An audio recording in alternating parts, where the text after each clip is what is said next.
Everyone, welcome to Mormon Land, where we explore news in and about the Church of Jesus Christ of Latter-day Saints. I'm religion reporter Dylan Eubank. Joining me today is senior religion reporter Peggy Fletcher-Stack. Hi, Peggy. Hi, Dylan. Before we start, here's a quick ask, everyone. We invite you to go to patreon.com, where you can access all of the Tribune's faith coverage, ad-free podcast episodes, and the full Mormon Land newsletter. And again, that's Patreon, patreon.com/MormonLand.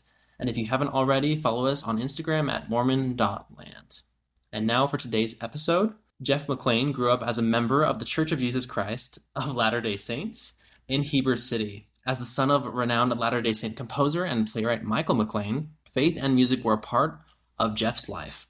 From his earliest memories, he recalls his father's stardom and the expectations of being his son. But Jeff never anticipated the struggle of trying to reconcile his faith and his sexuality. After serving a church mission, entering a brief marriage to another man, and battling a drug addiction, Jeff finally gathered the courage to come home and confront the people he thought he had lost long ago, his parents. His new book, co-written with his father Michael and therapist Brad Reedy, entitled Stay in the Room, How a Gay Son and a Mormon Father Found Themselves and Each Other, shares the insightful story of how this family found healing and common ground. Told through three voices, the memoir shows the challenging facets of family life, fatherhood, and faith. Jeff shares how he found a place in life where he could express himself fully, all while feeling the love of God. Michael recounts how the Spirit led him to hold on to his son during his moments of pain. And therapist Brad Reedy offers insights for families navigating the tensions in faith, family, and identity. Today, Jeff and Michael McLean join us to discuss the dynamic changes in their familial relationships, the impact of growing up Latter-day Saint as an LGBTQ+ individual, how parents can respond when their children's identity challenge their beliefs, and what reconciliation really looks like. Jeff and Michael, we welcome you today. Thank you. Hi. Wow, that sounded really meaty. Like, while you were talking, I was like, that seems like a lot to do, Dad. Did that sound like a lot to you? I was like, wow, that seems like a heavy... Wow, and it seems so resolved. We sounded so cool, like we had done something. It only took 20 yeyears, and in like a minute and a half, he sums it up, and I thought, well, we could just say, buy it in the name of Jesus Christ, amen. Amen. I mean, it's just, wow, thank you, Dylan, for that. Thanks, wonderful Dylan. intro. That was beautiful. We're done here. But I guess we'll get into more depth, hopefully real soon. But Jeff, this first question feels a bit more tailored to you. Okay. But when did you first come to understand that you were gay? Like, what was the reaction of your family members, siblings, parents, like kind of your circle of friends and people around you? What was, I guess, the consensus and the reaction from people? I knew I was gay when I was 10 years old. And two things existed at the same time. That I knew that I was gay, but gay didn't exist. So, and I kind of want to explain that. There was like two things that were true. I sat next to this kid, Mark, when I was 10, and I was going through, the body change. I won't use the word, but the body change of children. And I sat next to Mark, and my whole body, like butterflies. Like, all I know is that I wanted to sit next to Mark, and I had all these feelings, and I didn't know what they were. However, the question asked from me as a child was, if you had to marry a woman, who would it be and why in the temple? So the questions were always like, if you had to marry a girl, what girl would you marry? So the options weren't, and I try to like think of all of the answers, which were Amy is smart, Amy's sweet, Amy's a friend. But Mark, woo, tingles. Like I was so attracted to him. And so, but gay didn't exist in our house. Gay only existed through severe either being molested or having a domineering mother. So the only in 1980s, 1990s, Utah and in Heber and in the McLean family, gay only existed if someone perpetrated a heinous crime against me that would put them in prison. And not only would they be put in prison, but they'd probably die in prison because it's such a heinous crime. So the only way I could exist is if I was perpetrated against, molested in some way, or had an unbelievably domineering mother. There was no way that gay could just exist. So the dialogue in our home was never, if I was to say, I think I'm gay, I am gay, then I would have gone to conversion therapy, and my mom would have tried to fix me because I couldn't exist, and then my very existence was then a challenge to the family, if that makes any sense. So I challenged everybody. I challenged the church. I didn't even say anything. I just was breathing, existing, being a challenge to my mom's salvation, her eternal plan. Homophobia in Utah is such a fun pastime that I got bullied and called a fag and a homo every single day. And after a while, you just start to believe you deserve it. Like, I just deserve the bullying. I happened to be, 6'2" in the 8th grade, which was great, and my 200-pound self. So I could fight back, but you're gay, being homophobia was a huge deal back then, and sadly it still is a big deal today. So culturally, everybody wanted me to disappear. In the church, I needed to just get fixed. And then according to my mom, I needed to get fixed. So my options were shut up, say nothing, be silent, or go to conversion therapy and have someone try to fix you. And that was my childhood. So when did you tell your family? When I was 5 years old. Well, what was their reaction? Mom cried every day, and then Dad kind of went silent. That's what happened. Well, yeah. It's a really interesting thing because you don't want to. I mean, he was wearing Cinderella dresses, as it mentions in the book, when he was 3, and I mean he would get out his sister's Cinderella dress, and we didn't want to ridicule him or define his sexuality because as kind of the cinematic Mormon apologist for the church, I was making all these movies for the church. I mean, it's tough to be gay in a straight world, but try being Michael McLean's son. Oh my gosh. What are you gonna do? The guy who wrote Hold On, the Light Will Come and all this lovely, lovely stuff. And I was making the commercials about families.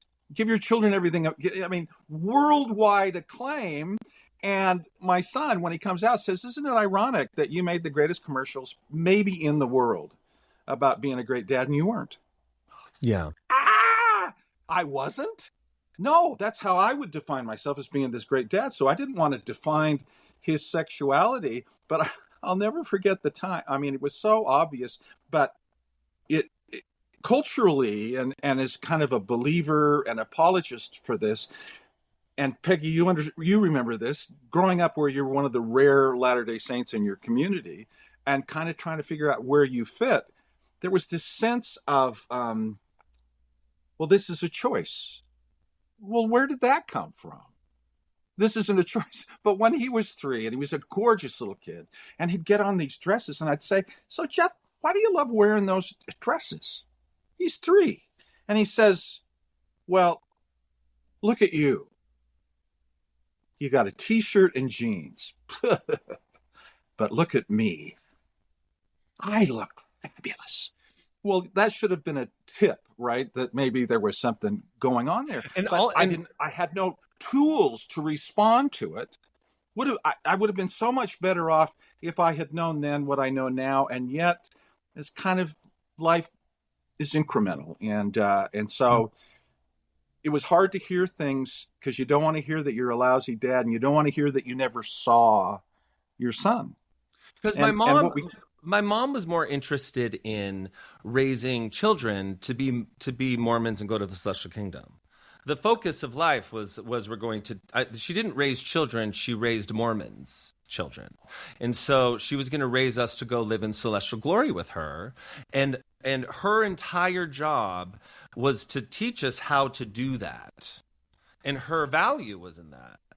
And I just learned that she had more interest in the version of me that she wanted to see that went along with that vision than she did in who I actually was. So there was no interest in, oh, who's this person?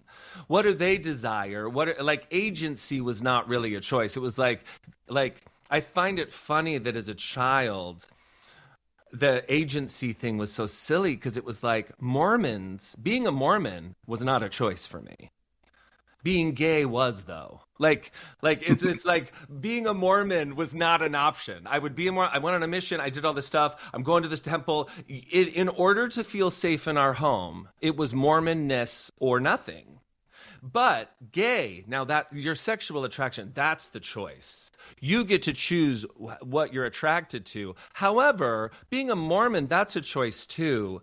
But there was no agency at all. It was like either live it or get disowned or be kicked out or have love withheld. So it was pretty challenging. I remember Jeff telling me this was so great. He was doing Spam a lot in Vegas, and we were living in Malibu at the time, so it was about a 5-hour drive.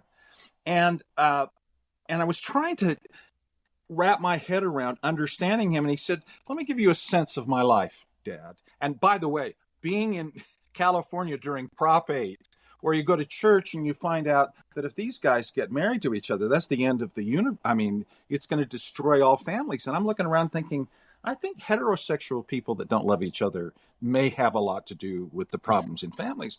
But so he says, imagine this. Imagine that the world is, that there's only 8% of you heterosexuals and all the rest of us are gay.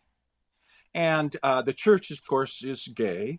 And they come to you and they say, you know, we're disgusted by that. Whatever you're doing with Lynn that made these babies come, that's an abomination. But we think if you and Dylan could start dating, oh man, you'd learn to love him really soon, and he'd grow on you, and then this thing would this sense that you need to be heterosexual, that would go away. And so he says to me, so Dad, if the stake president says, will you leave Mom so you can come back into the church? Because that's a choice. You know, you chose to be crazy in love with her since you were 18. That's a choice.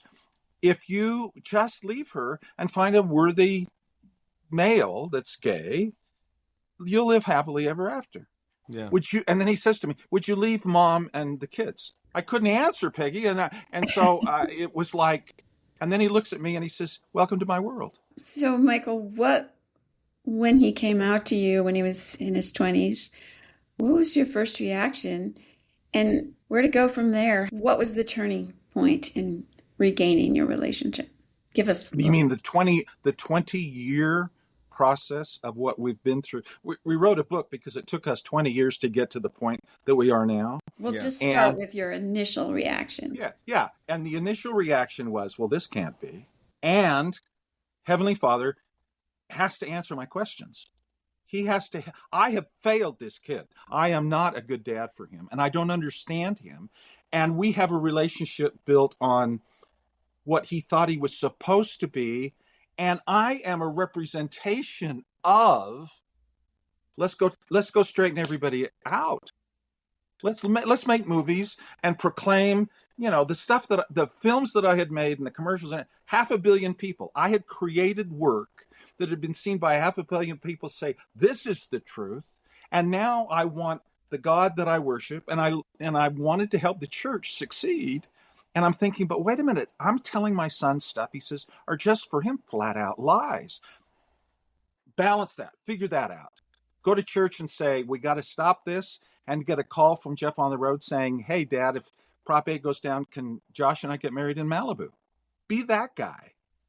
And so I turned to where I always turned, and I didn't get any answers. Dear Father in heaven, time for me to blackmail you. Look at all this great work look at all the people I've brought to the kingdom, and I've helped them hold on. I've sold millions of records to the saints. Now I need an answer. I don't have a relationship. Teach me how. Nothing. 9 years of nothing. Oh my heavens. It was, and then a son. And then during that 9 years, though, I was having a heyday joy, because the question initially was like, what was it like growing up? And so here's the thing. I have a lot of stories that people tell me about my youth because I don't remember it. I do remember feeling at 5, I was unlovable. And there was something wrong with me in my dress, and there was something wrong with me. And I heard everybody talk through the walls, and I splintered myself, and I became a performer. And I learned I was unlovable. And I learned from God, and I learned from my family, and I learned from the church, from everything. And so when I came out and was finally authentically living my truth, at this moment, Dad goes into this 9-year silence, and I go into gay land from Mormon land. And what's great about being gay is that Mormons require just as much of you as gay people do. Like, as far as a culture is concerned, Mormons are defined by what they don't do, and gays are defined by what they do. And in the same way that over here, we're like, we pray and we fast and we eat and we dress like this, and this is what we wear, and this is where we congregate, and this is what we do. You just turn the corner, and then it's like, here's the bars, here's your cocktail, here's how we have sex, and here's how we meet, and here's how we get together, and here's how we support each other. And there was a massive Mormon-like community that was structured, and they had do's and don'ts, and here's our parades, and here's how we celebrate, and here's what we do. One without a drink in my hand, and over here with. So I was 27 years old, got a drink in my hand, and it was like, here's gay. And I danced and partied and had an incredible time. And it was wildly connected, wildly beautiful, and wildly amazing to be truthful to myself. So the first, 25 years of life, to get to the point where I was then set free, over the next 20 years was when our healing as a family began, and how to show up for each other. So, and what we needed Michael, to learn. in those 9 years, Jeff's talking about silence. Did you not have a relationship during that time? Did you reject him? Oh, you were talking about with Jeff? Yes. Oh, it was a struggle, because there was a period in which he said, I'm not speaking to you anymore. We will not speak. So it wasn't silence. Some of that silence was dictated by, I'm leaving you. I hope we never speak again. And that happened 6 years after I had come out. The silence happened because I came out at 25. I got my first boyfriend at 27, and I got married at 30. So my mother only acknowledged that I was gay when I got married and was engaged. I, as a single gay person alone, did not get noticed. Don't tell your grandparents. Don't tell anybody. Keep this a secret. Nobody can know. And it was just this, and she talked to me through my sister. So here's the thing. At the beginning of this little conversation that we're having, that's so sweet, you painted this unbelievable picture of these unbelievable people that have overcome these unbelievable things, which we have.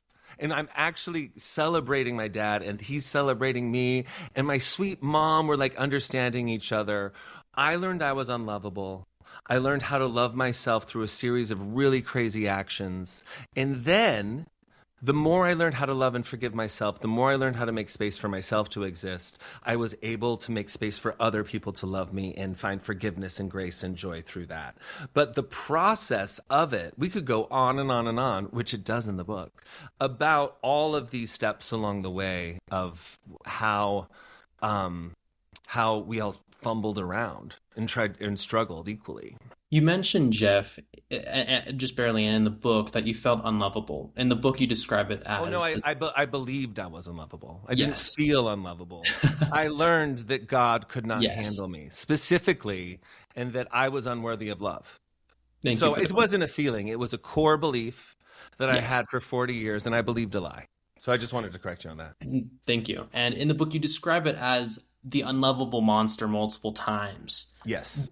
As you kind of said, you came out, you started transitioning, entering the gay community, figuring all that out. You got married. Like, there was this whole process for you. Do you feel like the size of that unlovable monster diminished, or did it just change as your relationship with your family was also changing? The unlovable monster was so huge inside me, and it was such a core belief, and it was so formative because I had it as a youth. Like at 5, 6 years old, I knew this, and I knew I had to hide, and I knew I wasn't safe. So I fought for 40 years to protect that from ever coming out. So what's amazing about proving and protecting is I was always trying to prove I was lovable. And the second anything suggested that I wasn't lovable, I would rage and it's not me, and I'd freak out. The size of the monster only diminished the second that I let it exist. So Honestly, I went into the deep, dark places of my soul. And it was actually, it's weird. It's here on the left side of my body, right under my ribs. And it felt like this monster that was trapped in a cage. No joke. And I had a therapy session in New York where I went and he's like, it's all your fault. You're an alcoholic. You're a cheater. You're the worst. Everything's your fault. You're the problem. You're the worst. You're kind of a terrible person. And I remember on the train ride, that unlovable monster breaking open. I was so pissed at that therapist. And I was like 32. It broke open and from Spring Street to 181st on the A train. I just wept. Because I knew it was true. And I'd been telling myself I was unlovable my whole life, but I never wanted to say it out loud and I couldn't look at it. So I finally got a flashlight and I looked at this thing and by the time I got home, I was covered in shingles. Like my whole body was just like breaking out in these pustules because I had to say out loud what I couldn't say. And then I said it to people. They were like, how you doing, Jeff? And it's like, I'm unlovable. I just put words to it. And they're like, everybody was so uncomfortable. And then they're like, well, what does your mom think? I'm like, I don't care. That's just actually how I feel, since I'm being honest. And I looked at it, I put a flashlight on it, and I talked to it, and I let it exist. And I said I was unlovable for like 4 months until it didn't feel true anymore. And everybody would ask, how are you? And I would say, I'm unlovable, actually. I need to jump in because I didn't really answer Peggy's question. Oh, sorry. About coming out for him was different than the moment. There's the moment where, hey, I'm gay, I can't do this anymore. I'm going to leave the church, I'm done with you. But the reason the book ended up being called Stay in the Room was Houston. Yeah. Jeff was doing Legally Blonde. He was the star of the first national tour of Legally Blonde. He was getting standing ovations 8 times a week. And that's where I was going to go down and meet his beloved, Josh, who I just got engaged to. So therefore I was we now had to talk about Jeff, that gay kid. Yeah. So he was doing Legally Blonde in Houston. I go down and meet Josh, and I'm trying to figure out how to be supportive and helpful and whatever. But we go up after the show's over, and we're in his hotel room. And then I get a 50-minute tirade of veins showing in his neck, screaming every F-bomb epithet. It was vicious. It was awful. It was vicious. And he attacked me. And I'm scary. So yeah. and he was intimidating, but I watched, and my instinct, Peggy, I think maybe it's universal, but it's like, I don't have to put up with this. I brought you into this world. I've tried to support you. I know this is a challenging thing, but you can't. The things that he said were unhearable for me, not just as a Latter-day Saint guy, as any kind of a father hearing this anger. And I am like inches away, 5 minutes into the tirade, to say, I'm walking out on this. I will not listen to this. I don't deserve this. Don't do this. And then I had the Spirit. I believe it was Jesus who said, Michael, you cannot leave. In fact, you cannot speak. You sit still and take it. And it's not enough that you just wait 50 minutes until he is so overwhelmed and exhausted. Then you have to stay in this room until you can tell him, take 20 minutes, whatever it takes, to say, this is what I'm hearing from you. And you have to say it out loud about yourself, and then end it. And Jeff reminded me of this just as we were working on the book, and end it by saying, I've seen this pain in this kid that I didn't fully appreciate. I didn't recognize that there's this 30 years of anguish, torture for him. Yeah. That I didn't. I'm too busy changing the world and building the kingdom of God and having the prophet know me by my name. No. So I'm trying to do this. And then I said, after saying all these things and saying, if that's how I have made you feel, I would hate me too. Yeah. And when was that? This was when I was doing Legally Blonde. Right, but Josh and like, I had just gotten engaged 2010, okay. 2011, and I came out in 2004. 4. Yeah. So, Michael, so was that a turning point, that moment where you took it, you heard these hard things, and then you, It was interesting. Jeff and I, the one of turning the point, things that had really? been such this bond is that we had performed in the Forgotten Carols together a lot. And one of the lines at the end of that show that Jeff had performed with me all over the world, actually, was at the end of it, Connie Lou has this breakdown, and Uncle John ends up saying to her, "Let it all out, Connie. Let it all out. Maybe now you can start to heal." So I go into my bedroom just because I was going to catch an early flight. And when I'm leaving in the morning, there's a note underneath the door of my hotel room. And Jeff said, "Maybe now we can start to heal." It was one of those moments where I was tapped out. I was basically taking drugs to create intimacy with my partner, and then because I couldn't deal with breaking up, I had to have a partner to be valuable. And here I was getting married, and I was like, "Come meet my ex." And then I was like trying to get permission from my parents to do this thing that I had to do to be valuable. So I literally blew up. I screamed and yelled. And what was amazing is Dad not only just sat and listened, he said back to me what he thought I meant for clarification. Like after screaming and yelling, he's like, "So what I'm hearing is, do you feel this way?"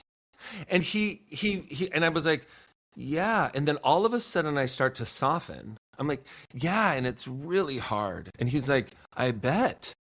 And does it feel like this? Like he not only listened, he asks me questions for clarity. And I was like, wait, not only do I not have to yell, but like, you want to know? And then he's asking about clarity, and he said, if those things happened and you feel that way, I would hate me too. And I collapsed immediately onto the ground and cried for 20 minutes straight. It never occurred to me that someone would ever like see that or know that or take that on or hold that with me. And as he's leaving, because I'm sobbing uncontrollably, as he's leaving, he turns around, he's grabbing the door. I don't know why I was left in your room, but you left for some reason to go to a show. He says, "I want to believe in a Heavenly Father who can forgive me, because there's no way I can forgive myself." And after feeling so held and loved, I was like, "Dad, I think that's possible, because I can forgive you, and I believe in that kind of Jesus." And then that was the beginning of, what was then a marriage and a divorce, and ending a career in New York and coming back to Utah, and really, I came back to Utah to heal, and I didn't realize it would take so long or be so intense. But yeah, that was the origin point. Thank you, Jeff and Michael. I kind of want to segue right now. Michael, some readers may view this story primarily as Jeff coming to terms with sexuality, right? But as his father, this experience was transformative for you as well, as you describe in the book. Like, how did you originally view the role as a father, and then how did that come to change over time as you and Jeff had to navigate this together? Well, I had to repent. I had to say, and I'm in a business where it's all about how you look. Everything is measured by how successful it was. How many people saw it? How many tickets did you sell? How many streams did you get? How many people validated you and patted you on the back and gave you, and in my business, if you're not selling a lot of records, if people aren't watching your films, if you're not getting good numbers, you're not doing enough. And so Jeff's worried about him not feeling like he's enough. Well, I had to face the reality of the stuff I had been doing that contributed to this, because we were more the same than, I had this musical in New York, The Ark, going on. I don't know if Dee ever got to come over and see it, but it was in New York, and it's this prodigal son story. And I didn't realize when I was writing it, it was about Jeff and me. I was the prophet, the goody two shoes guy. Why, God, did you send me a meth addict when I've never had a cup of coffee? This is a bad pairing. I'm just a failure here. And then suddenly I get humble enough to say and listen to this message. Stop it. You think it was your job to just straighten him out? You had the gift of having Jeff come into your family so he could teach you things you would never be forced to confront, ever. And so I start watching, and it was so slow. And I'm this guy. I sacrificed. I wrote the great song. It's got a good button. Done. I want it to be done. Well, the process, and addicts don't say, got meth, I'm not an addict anymore. That doesn't happen. Well, guess what? What if his dad was addicted to the validation and the support and the reassurance that I mattered?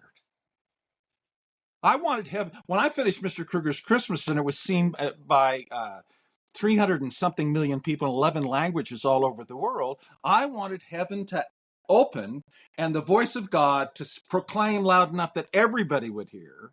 I didn't want God to just love me. I wanted him to love me just a little bit more than everybody else. That McLean, oh my gosh, what a guy. And so suddenly I have to confront the fact that I am addicted to the validation that I wanted to hear from my family, from my parents, and from God.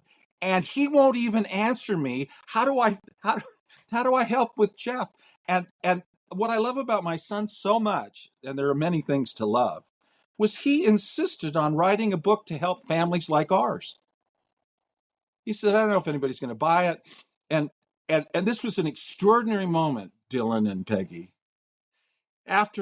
We wrote about it in the book, and I called him when we were getting close to being done with this long process of writing it. He said, Dad, I just want you to know my healing has come through the process of writing this. If this is too much, if we're revealing things that are going to make your fans say, man, I'm so disappointed in that Michael McLean. He let me down.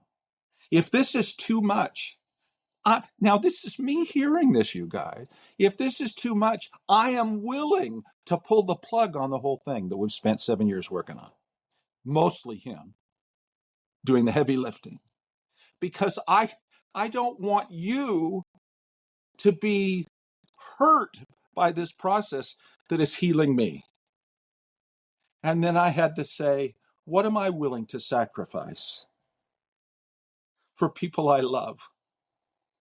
So that it is part of not just, oh, great, he's not doing meth anymore. I finished my job. I got him off drugs and I helped him out financially when he needed it. I'm great now. No, what if the point is repentance, forgiveness?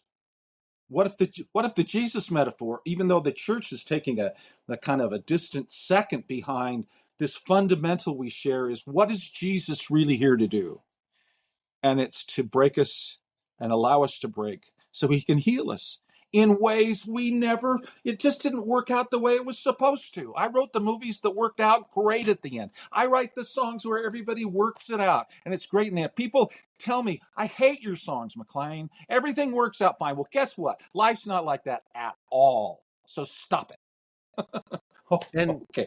And to have it, and the most beautiful thing for me is I have a dad who's an old white guy, old white Mormon guy, who is in today, 2026, not acting in his best interest for me. so that I can exist. He is not acting in his best interest to protect the integrity of his mission. He says he is willing to sacrifice what is best for him so that I can feel held and seen as the next generation.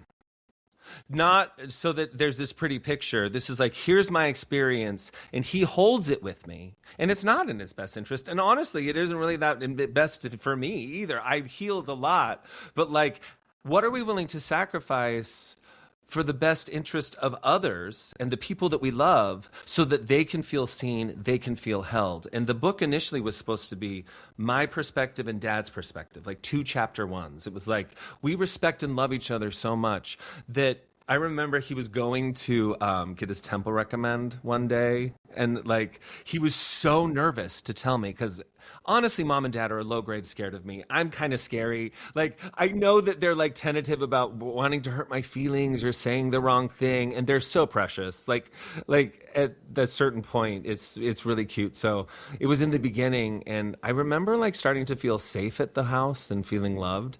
And he rounded the corner. I'm like, hey, Dad, where are you going? And he's like, he mumbles. I'm like, what? He's like, I think you know. Oh, you're going to get your temple recommend? And he didn't want to like trigger me. So when you're an addict and you're mentally unwell, everyone's walking on eggshells at all times. And you know they are, and you're aware that they are, and there's all these things that we're trying to avoid. So he didn't want to trigger me. He's like, I'm going to get my temple recommend. And you can tell them what I told you, Dad. Well, here's the thing. I'm going to the temple recommend, and he says, oh, I got a tip for you. What? No, I've got a tip that will be very helpful in that recommend. I mean, well, what's the tip? Listen closely.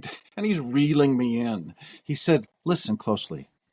The answers are yes, yes, yes, no, oh, no, yes, oh, absolutely not, yes, yes, yes, no, yes, no. Those are the answers.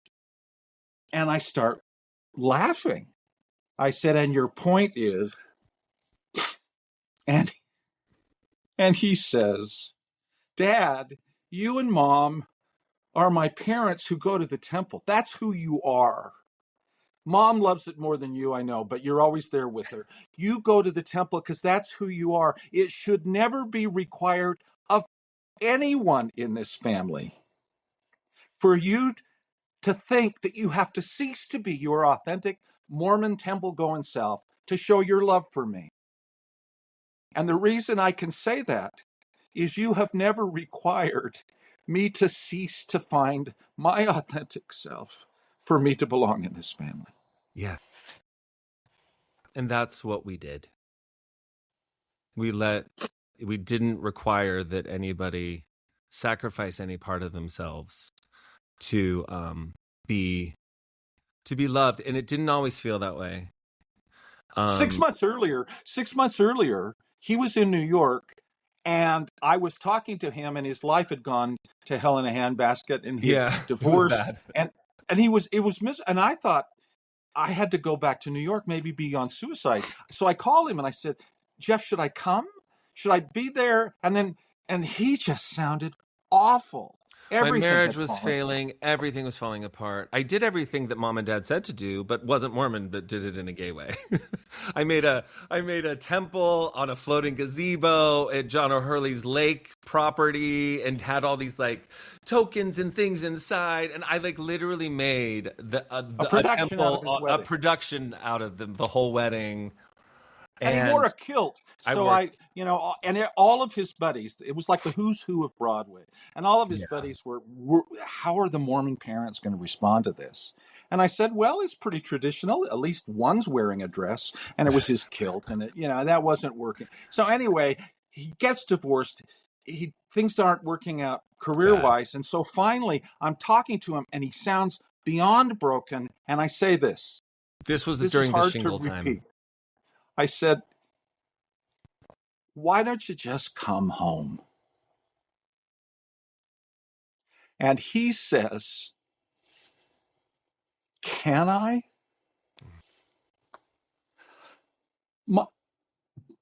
I say, come home, and my son says to me, can I? What have I done to make that even a thing?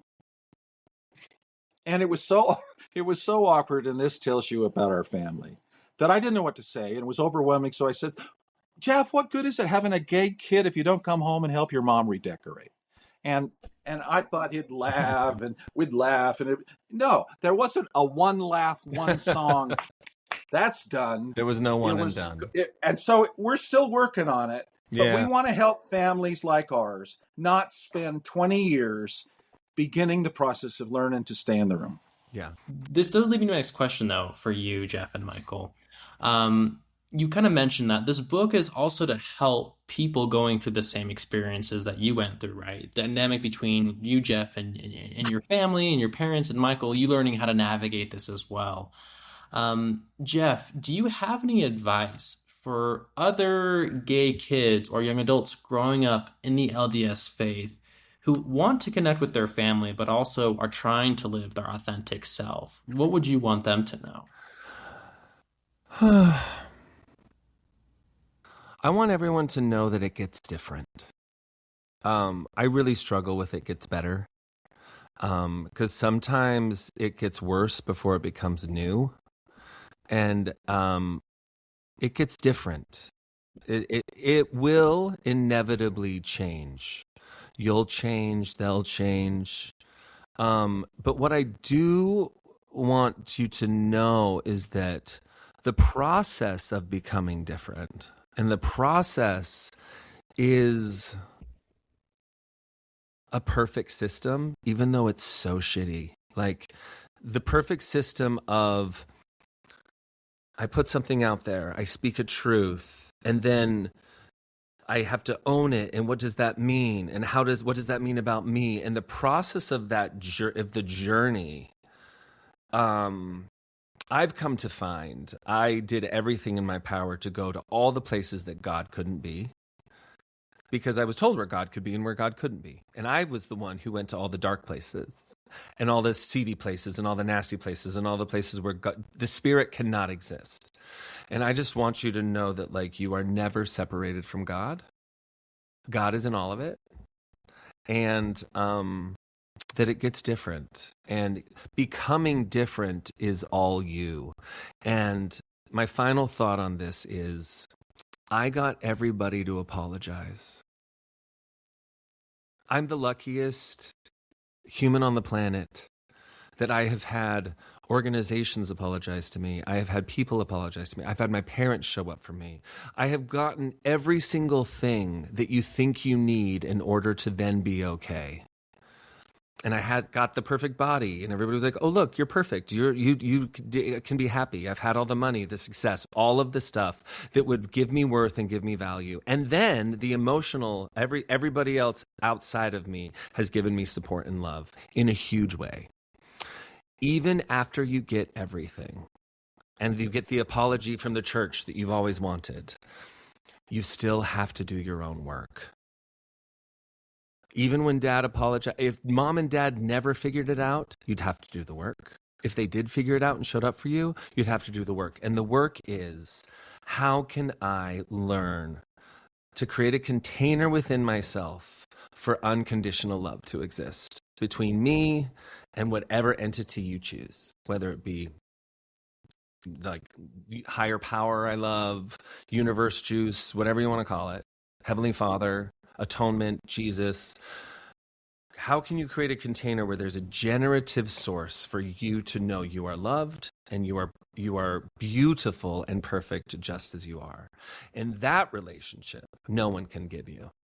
That cannot come outside of ourselves. And I would change nothing about my journey. I would change nothing about any choices I've ever made, because all of those led me to a place where I can forgive myself.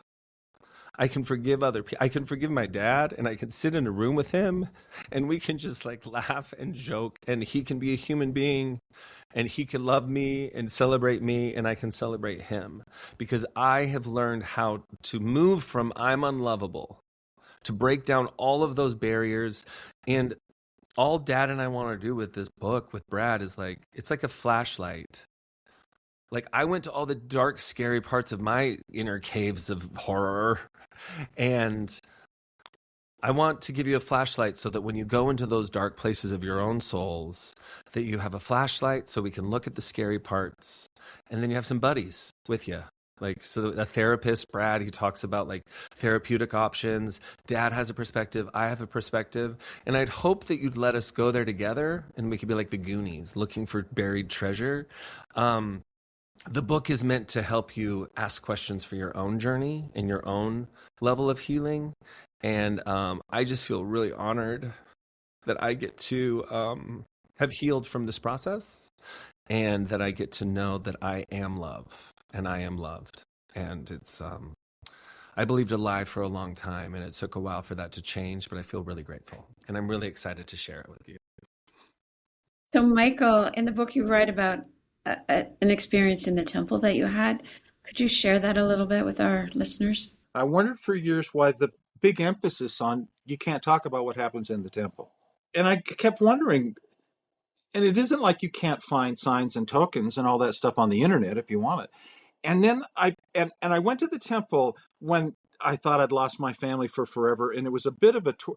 We were in Malibu, and Lynn and I would go to the temple every week and would take the widows to the LA temple. And I'd sit there and I'd thinking, oh my gosh, this is just awful. And then we'd get in the celestial room and Lynn would say, so what did you learn? I learned that I'm about 10 minutes away from that great rice pudding down in the, I went for the rice.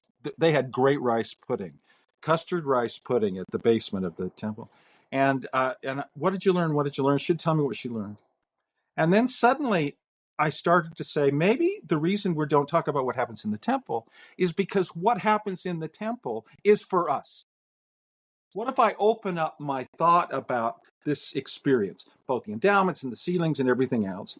What if I realize that maybe God wants to talk to me, and maybe the things that he will say to me are for me? It's not like, guess what I learned from Adam and Eve? Relationships are more important than these rules.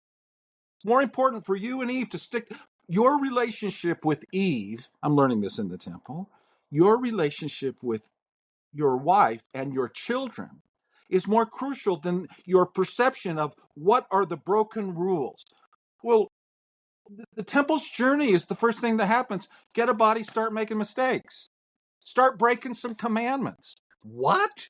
That's it? I wasn't seeing this.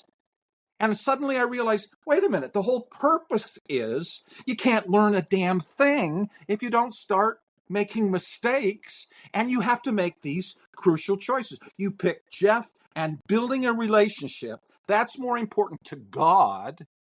This is what I'm not racing to gospel doctrine class say, hey, I got the temple thing all figured. No, but it comforted me. It blessed me. It helped me. And so then I began a process of saying, what else has the temple got to teach me? Is it good for man to be alone? No, it is not good for man to be alone. And I see Jeff and Joe, who've now been married, is it 4 years? 5 years in July. 5 years. No, 5 years last 2 weeks ago. Yeah. And Joe, if they break up, I'm keeping Joe because he's just the greatest. And so when I hear, is it good for man to be alone? And I saw what Jeff's life was like alone, and I see this answer to my prayer. No Mormon guy saying, where's the perfect guy for my son?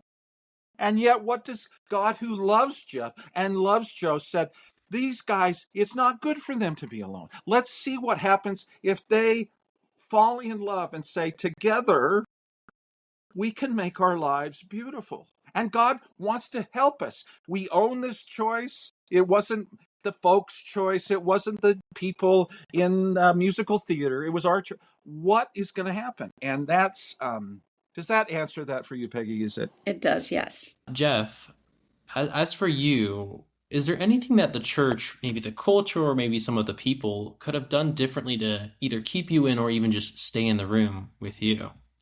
Honestly, no. Like, they are what they are. And I can choose to accept that or not. And I am one, and I'm not. I'm. My mom and I are kind of the same this way, where I don't need them to change because I can change myself. So, the idea of a hypothetical where if the church did this, that would be better for me. Own the limitations of their understanding. I don't know, maybe apologize for saying get married and, just get married and it'll fix it. And that didn't happen for a lot of people. Maybe apologize for politically trying to get gays to not exist. I don't know. Yeah, those would be nice. That would be nice. And even if they did, I'd still have to figure out how to be okay in my own body. And I've spent a lot of time with a lot of people who continue to go to church, and God bless them. A lot of gays who love it there, and a lot of people who are gay and celibate. And here's the thing, whatever the choice is, it's hard. Whatever you choose is going to be hard. And God bless those people who stay. I'm just not one of them. I felt like there was a line drawn in the sand and I got kicked out. And I was like really happy with that because there's a whole life. The church taught me plan A and that plan B didn't exist. Me figuring out that plan B was incredible existed because the church was what it was. Because the structure was what it was, because the thing was what it was. And I know that there are things that the church is doing currently that are way better than they were. I know they are. And I think it's awesome that they're making strides. And I think it's really beautiful that people are changing and evolving. And I have friends that are in it, and they're like, oh, and mom makes sure to let me know everything that the church is doing to incrementally be better and be more inclusive. I think it's great. I think it's awesome. Do I care? No. I don't really care because they're them and I'm me and I accept them for who they are and I don't need them to change in order for me to love them. I don't need and whether they want me to change or not in order to love me is none of my business. I love them for what and who they are, and I accept them for who they are. And I would hope that they would accept me for who I am. But if they don't, then why would I try to make them? That seems like Satan's plan and not the plan of agency, to me, at least. So, Michael, what does the title Stay in the Room mean to you? And is that the sort of advice you would give to other parents who are in your situation? Peggy, thank you for asking that. Because I always thought that my role, that my mission, was to have fabulous, inspiring, tear-jerking advice with a great tune. You just listen up, I'll give you that tune. I want. See, I wrote this book called Stay in the Room, and here's what I want you to sing. And if we could just get this podcast to be heard so that millions of people around the world would say, this is what he meant by stay in the room. And here's what I think.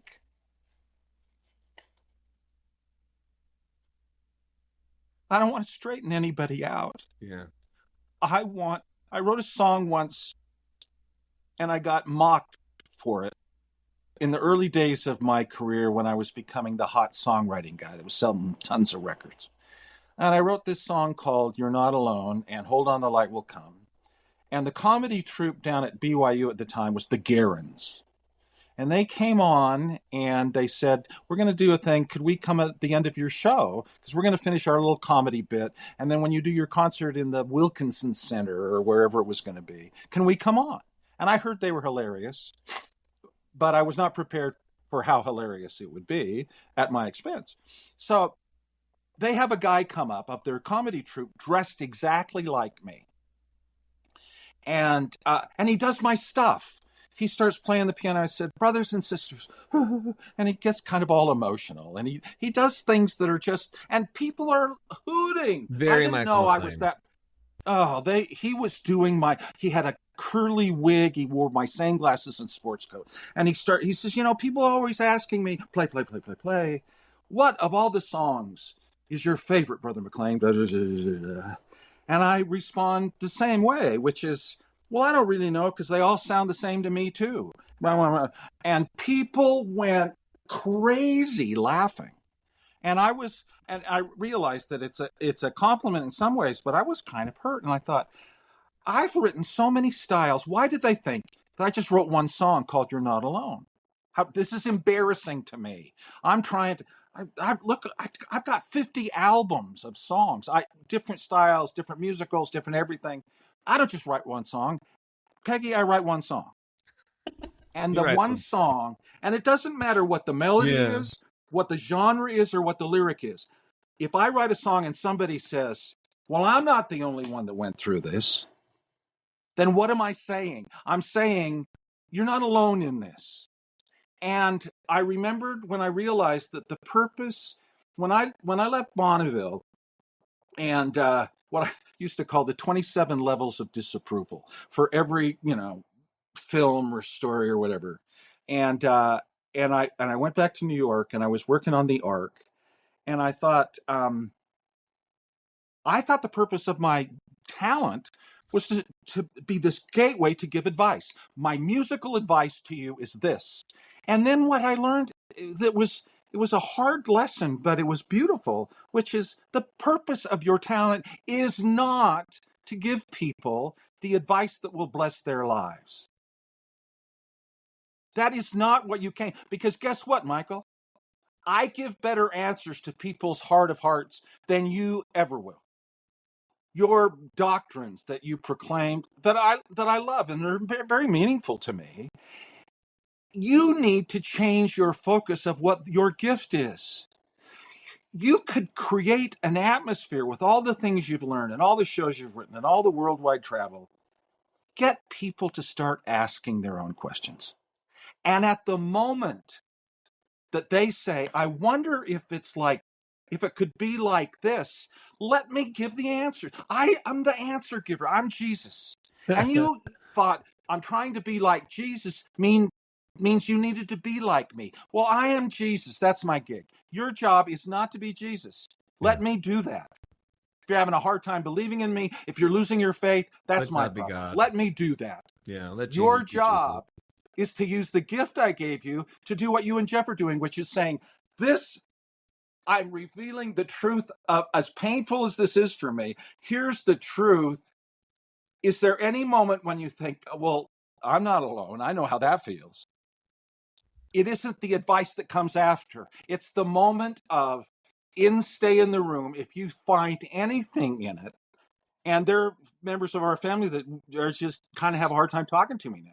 I don't want to know that about our family. I didn't want you to tell everybody that. Well, it wasn't written for you.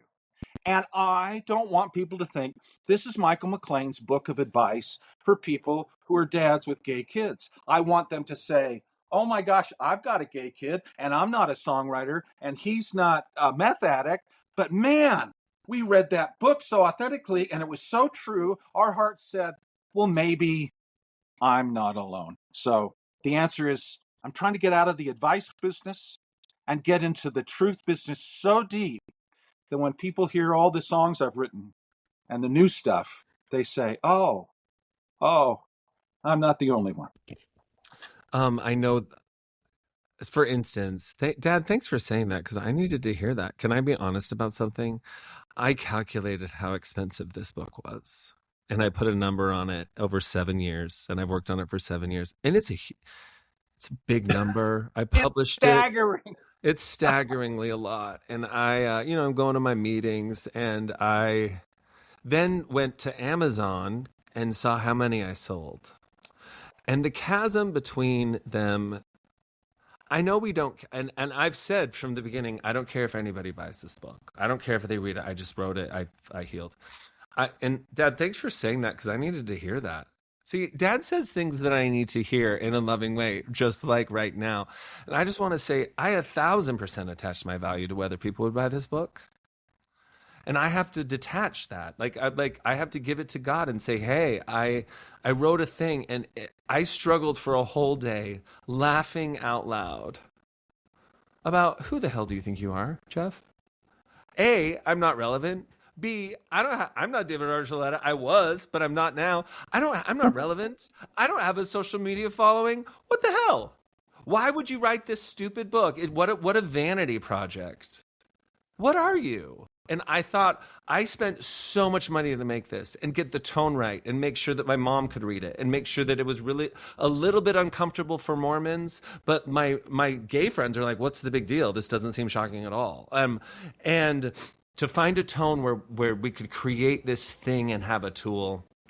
And I'm guilty of I wrote the book because I need it. I need it to remind myself how to love myself. I need it for me.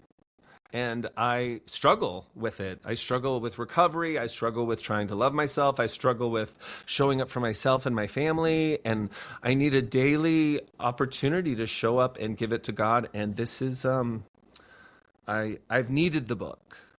I've needed my own book to help me process life and move through the world. So I'm really grateful that you can read it.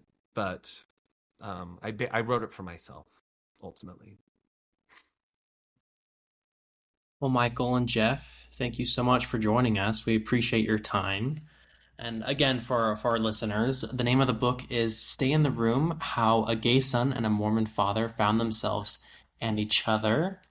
Jeff and Michael, I want to thank you both again. And thank you to Peggy and our producer, Nicole Weaver. Thank you all. We remind our listeners that they can keep up on all the happenings in and about the church by subscribing to the Salt Lake Tribune's free Mormonland newsletter. Just go to saltlaketribune.com to sign up, and we will talk again next time on Mormonland. Thank you so much.